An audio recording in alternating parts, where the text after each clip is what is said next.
नमस्कार दोस्तों। एक महिला थी और अभी सुबह-सुबह उठकर उसने अपना दरवाज़ा खोला ही था कि उसको सामने एक बच्चा दिखाई दिया। महिला को देखते ही बच्चा बोला कि आंटी, आप मुझसे अपना बगीचा साफ करवा लीजिए। महिला ने कहा नहीं, नहीं बेटा, हमारे यहाँ तो माली आता है। लेकिन बच्चे ने फिर से विनती की, कहता है आंटी साफ करा लो ना, मैं बगीचा बहुत साफ कर दूंगा। महिला ने सोचा शायद इसको किसी चीज़ की ज़रूरत है। उसने पूछ ही लिया कि अच्छा, सफाई का क्या लोगे? बच्चा बोला नहीं, मुझे कुछ पैसे नहीं चाहिए, मुझे तो आप कुछ खाना दे दीजिए। महिला को लगा शायद बच्चा भूखा है, तो उसने कहा ठीक है, तुम साफ करो। और वो ऐसा कहकर अपने घर के भीतर चली गई। बच्चे ने भी शुरुआत की ही थी कि महिला खाने के लिए कुछ लेकर आई। उसने कहा सुनो, पहले कुछ खा लो। बच्चे ने कहा नहीं आंटी, पहले मैं बगीचे को साफ करना चाहता हूं। महिला चुपचाप खड़े होकर उस बच्चे को दूर से देखती रही। बड़ी तन्मयता के साथ, बड़ी लगन के साथ उसने पूरे बगीचे को साफ किया, गमलों को करीने से लगाया।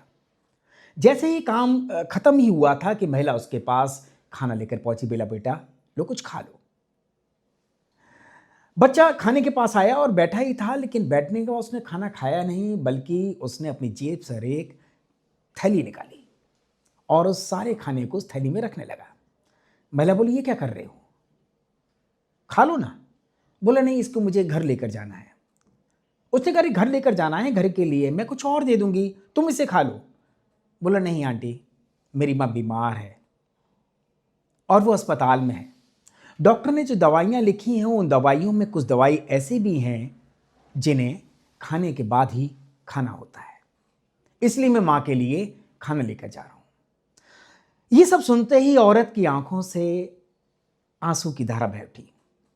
उसने उस बच्चे को गले से लगाया, बोला नहीं, तुम खाना खा लो, माँ के लिए मेरे पास और खाना है जिसे मैं तुम्हारे साथ लेकर चलूंगी।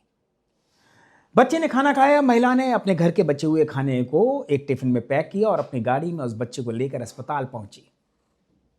महिला सधे कदमों से जा रही थी, लेकिन बच्चा भागता भागता माँ के पास पहले ही पहुंच गया और उसने सारा वाकया विस्तार पूर्वक अपनी माँ को बताया।